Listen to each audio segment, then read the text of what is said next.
رمضان المبارک کی آمد ہے اور برکتوں والا، عظمتوں والا، رحمتوں والا مہینہ طلوع ہونے والا ہے۔ ماہ صیام و قیام اس کی اہمیت کے حوالے سے ارشاد باری تعالی ہے، شہر رمضان الذی انزل فیہ القرآن۔ اللہ نے اس مہینے کی عظمتوں کے حوالے سے جو پہلا جملہ ارشاد فرمایا اس کو سپلیمنٹ کیا قرآن کریم کے نزول سے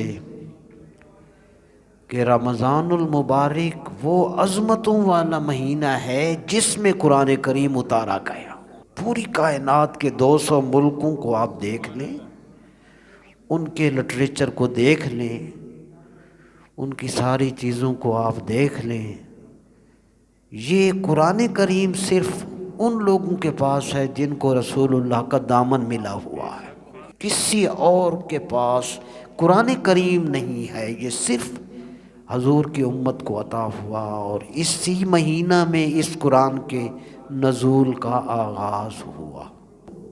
جب یہ آیت پڑھی، تفسیر پڑھی، تو فرمایا جس مہینے میں اتنی بڑی شان والا قرآن اترا ہو، اتنی عظمت والی کتاب، آخری کتاب جس مہینہ میں اتری ہو،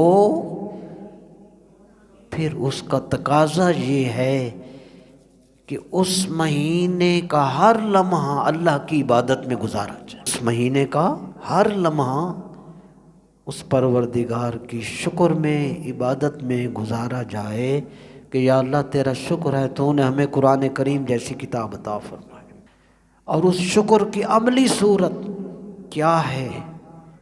فرمایا اس کی عملی صورت یہ ہے دن کو روزہ رکھیں، رات کو قرآن کریم کی تلاوت کریں۔